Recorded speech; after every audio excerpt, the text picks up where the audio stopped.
नमस्कार, good morning दोस्तों। मैं हरेंद्र भारद्वाज। एक बार फिर से नई सुबह है, एक बार फिर से आपका स्वागत करता हूं अपनी चैनल पे।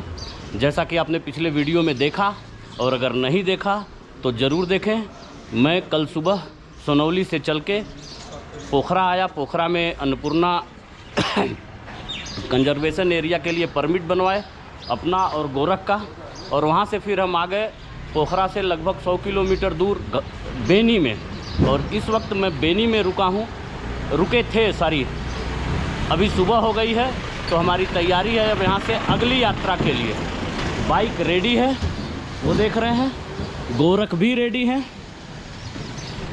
मैं भी गियर अप हो गया हूँ।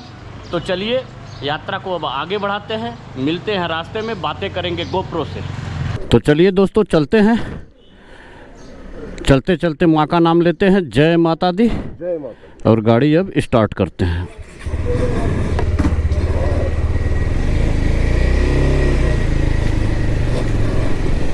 जय माता दी।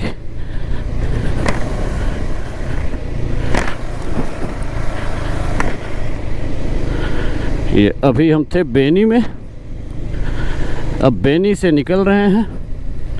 सामने बेनी अस्पताल, बेनी म्यागदी। शुभ यात्रा, थैंक यू। ये दाहिनी तरफ मेरा बेनी का बस पार्क है दोस्तों। पोखरा से आते हैं तो इस रूट से आते हैं। हम लोग रात के अंधेरे में रूट गलत पकड़ लिए थे, इधर से आ गए बागलुंग होके। रात में अंधेरा हो गया था, रास्ते का पता नहीं चला, और एक गलत टर्न और हम लोग भयंकर वाले ऑफ रोड की तरफ चले गए इंटीरियर में। खैर बड़े टाइम से यहाँ पहुँच गए, होटल भी मिल गया। और अब सुबह के 7:54 हो रहे हैं इंडिया के टाइम से। 8 बजकर लगभग 12-13 हो रहा है नेपाल के टाइम से। और अब हम लोग जोमसोम मुस्तांग की तरफ। बहुत अच्छी धूप खिली है पहाड़ों पे, आप ये देख रहे होंगे, पहाड़ चमक रहे हैं। जिस रेंज में मैं जा रहा हूँ मित्रों आज मुस्तांग में, वो धवलागिरी पर्वतमाला की श्रृंखलाएं हैं। धवलागिरी वर्ल्ड की 7th हाईएस्ट पीक मानी जाती है, विश्व की 7वीं सबसे ऊंची चोटी जिसमें हम लोग जा रहे हैं। और ये देखिए ऑफ रोडिंग शुरू, मज़ा आने वाला है इस रास्ते में, बस बने रहिए मेरे साथ।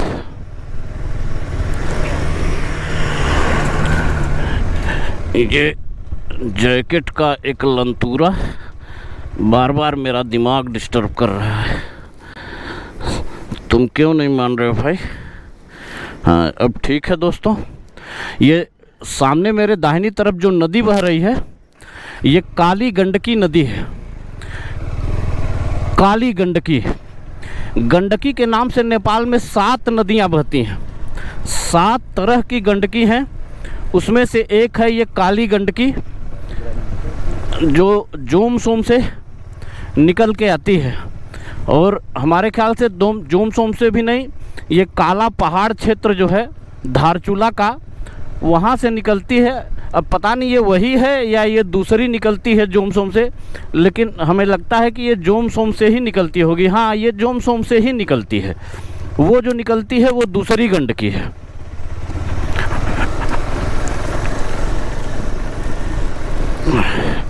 घासा यहाँ से बता रहे हैं 35 किलोमीटर दूर है, लेकिन 35 किलोमीटर की दूरी तय करने में कम से कम 2 घंटा लगने वाला है, क्योंकि रोड की कंडीशन आप देख रहे हैं।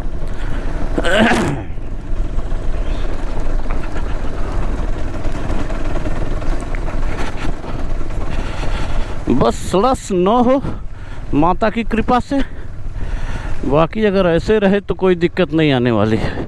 स्लस में थोड़ा मुझे दिक्कत हो जाती है, क्योंकि हाइट कम है मेरी। हाइट, बाइक की सीट हाइट ज़्यादा है। दरअसल इस बाइक के लिए आपकी लंबाई मिनिमम 5 फीट 8 इंच 10 इंच होनी चाहिए। 8 इंच हो तक हो तब भी काम चल जाएगा, लेकिन अगर 5 फीट 10 इंच के ऊपर हाइट है तो फिर इस बाइक के आप बादशाह हैं। और मेरी हाइट मित्रों 5 फीट 6 इंच। अब सोच लीजिए ऑफ रोडिंग में कितनी दिक्कत आती होगी। लेकिन एक बात और बताऊं मैं आपसे, यहाँ के नेपाल के बाइकरों को मैंने देखा है जो डर्ट बाइक लेके चलते हैं। डर्ट बाइक की सीट हाइट और भी ज़्यादा होती है और उनकी हाइट 5.25 फीट या 5.5 फीट मैक्सिमम, लेकिन वो एकदम तूफान की तरह चलते हैं। इसका मतलब ये कि राइडिंग स्किल ये बहुत मायने रखता है आपकी राइडिंग में। वो बिल्कुल फियरलेस होके ड्राइव करते हैं। अभी देखिएगा, हो सकता है बाइकर्स मिले, नेपाली बाइकर्स ज़रूर मिलेंगे, उनकी राइडिंग स्किल्स देखिएगा आप।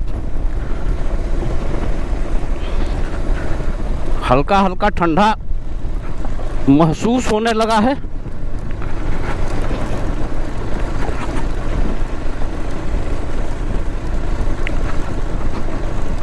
जानबूझ के मैंने ग्लव्स नहीं पहना है। छोटे छोटे वाटर क्रॉसिंग, खैर सड़क कुछ ठीक मिली है, लेकिन ये कहाँ तक रहेगी ठीक पता नहीं। जानबूझ के मैंने ग्लव्स नहीं पहना है, क्योंकि ग्लव्स पहनने की आदत नहीं, इस नाते थोड़ा सा स्टीयरिंग पकड़ने में दिक्कत होती है। लेकिन जहाँ ठंड ज़्यादा लगेगी वहाँ तो मजबूरी होगा, ग्लव्स पहनूंगा ही पहनूंगा। वो देखिए ठीक सामने देख पा रहे हैं, पता नहीं गोप्रो दिखा पा रहा है कि नहीं, स्नो कवर्ड माउंटेन, और वहीं तक जाना है। सीधी ढलान है मित्रों, सावधानी हटी दुर्घटना घटी। सीधे उतरना है, ये आप देख पा रहे हैं रास्ते। वाह,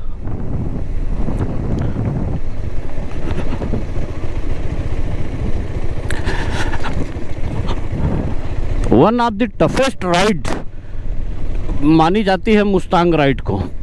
कारण कि मानसून के सत्र में इतना ज़्यादा बारिश और लैंडस्लाइड होते हैं यहाँ पे कि चलना बहुत ही कठिन और बहुत ही मुश्किल हो जाता है। मैंने कई वीडियो देखे हैं, कितनी कठिनाई राइडर्स झेलते हैं इस रोड पे। और इसके बाद अभी दिसंबर के बाद स्नोफॉल की वजह से इतना ज़्यादा बर्फ़ गिरता है कि ये रास्ते बंद हो जाते हैं। आप देख रहे हैं ना, अब इन रास्तों पे मानसून के सत्र में बाइक चलाना, ये आप कल्पना कर सकते हैं कैसी स्थिति होती होगी।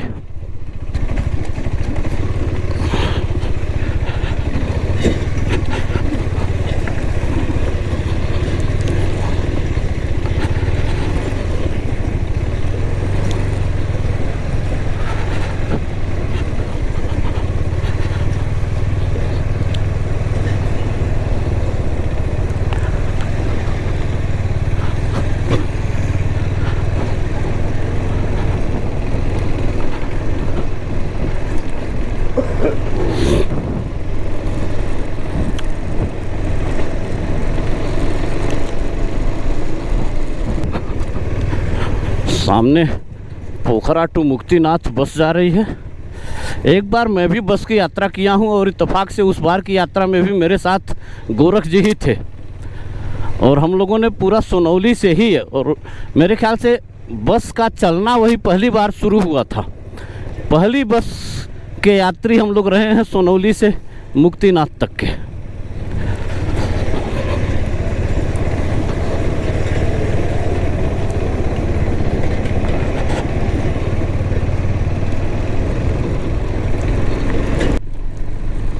मैं कल्पना कर सकता हूँ कि जो बाइकर्स मानसून के सत्र में इधर आते हैं क्या क्या झेलते होंगे। अभी तो मैं सूखा हुआ है, तब मुझे समझ में आ रहा है ऑफ रोडिंग। कई बाइकरों के मुंह से सुना है जिन्होंने लद्दाख किया है, उन लोगों ने कहा है कि लद्दाख का से कहीं ज़्यादा टफ है मुस्तांग और मनांग की ऑफ रोडिंग। ये सारा क्षेत्र मित्रों, मुस्तांग का जो क्षेत्र है ना, पहले आपको मुस्तांग के बारे में बता दूं। मुस्तांग नेपाल के गंडकी प्रांत का 11 जिलों में एक जिला है। गंडकी प्रांत में कुल 11 जिले हैं, उसमें से एक जिला मुस्तांग है, जो क्षेत्रफल की दृष्टि से नेपाल का 5वां या बेस्ट 5 में एक है। क्षेत्रफल की दृष्टि से बहुत बड़ा है, 3573 स्क्वायर किलोमीटर लगभग इसका क्षेत्र है। लेकिन क्षेत्रफल की दृष्टि से आबादी में देख रहा था, पढ़ रहा था, तो क्षेत्रफल की दृष्टि से आबादी 2011 की मतगणना के अनुसार मात्र 12,700 कुछ थी। टोटल कल्चर यहाँ का तिब्बतन कल्चर है। पहले कभी ये तिब्बत का ही एक हिस्सा हुआ करता था, ऐसा मैंने पढ़ा है। लेकिन जब नेपाल के पहले राजा महाराज पूजनीय पृथ्वी शाह जी नेपाल का एकीकरण कर रहे थे, उस समय यह भी नेपाल के साथ जुड़ गया। लेकिन अभी भी यहाँ की अर्थव्यवस्था ये स्वयं इंडिपेंडेंट है। मुस्तांग की राजधानी है जोमसोम, जहाँ मैं अभी आज पहुँचने वाला हूँ। ये सब अन्नपूर्णा कंजर्वेशन एरिया में आता है और यहाँ के टूरिज्म विकास की जिम्मेदारी भी अन्नपूर्णा कंजर्वेशन एरिया प्रोजेक्ट है। एक कैप जिसे कहते हैं, जिसका मैंने परमिट बनवाया एक कैप का, वो एक कैप ही करता है। बाप रे भाई साहब, एक चीज़ की मैं तारीफ़ करूंगा, नेपाल के जो सड़क बनाने वाले लोग हैं, नेपाल के लोग लगभग हर साल मानसून सत्र में ये सड़कें ध्वस्त हो जाती हैं, लैंडस्लाइड की वजह से टूट जाती हैं, एकदम ख़त्म हो जाती हैं, लेकिन हर साल फिर इसको चलने लायक बना देते हैं। बहुत कठिन श्रम करते हैं और हमेशा जूझते रहते हैं इन सड़कों के साथ।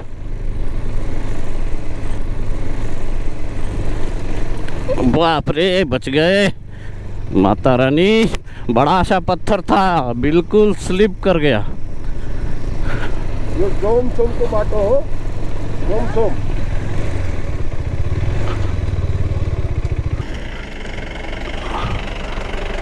जोमसो जोमसो जो कॉर्नर है नीचे, जो आप लोग आया ना, हाँ हाँ।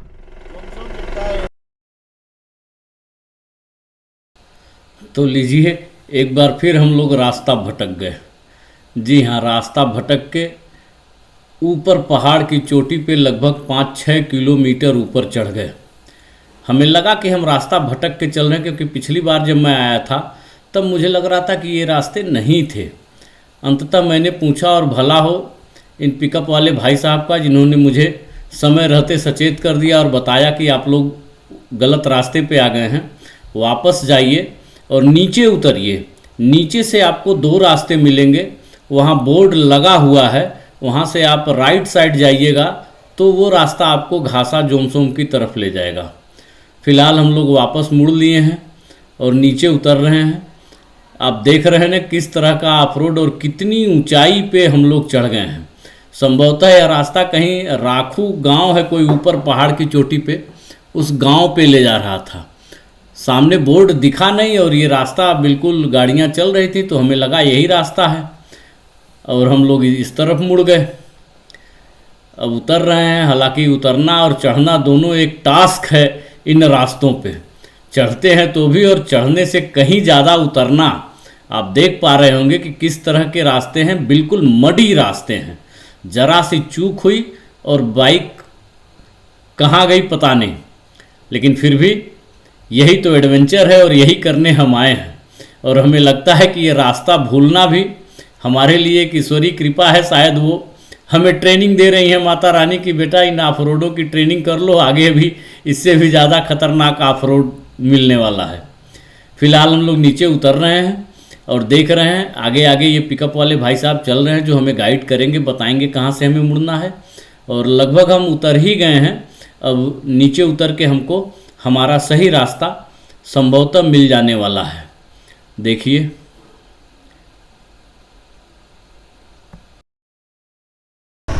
अब सही रास्ता पकड़े हैं मित्रों। वो रास्ता जो हम पकड़े थे वो कहीं राखू जा रहा था ऊपर पहाड़ पे, और करीब 5 किलोमीटर हम चले गए। बाप रे बाप। अब ये रास्ता जोम सोम के लिए है। तातो पानी घासा लेते फिर जोम सोम। वो देखिए क्या शानदार वाटरफॉल देख पा रहे हैं आप। मैं ज़रा गर्दन नहीं मोड़ पा रहा हूँ क्योंकि रास्ते मुड़ने नहीं दे रहे हैं। क्या शानदार वाटरफॉल है मित्रों। थोड़ा रोक के दिखाऊं आपको।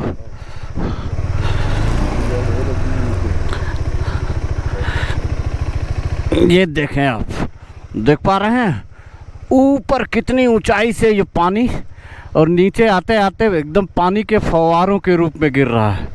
वाह, मज़ा आ गया भाई। चलिए आगे अभी ऐसे और वाटरफॉल मिलेंगे आपको, बहुत मिलेंगे। चलें।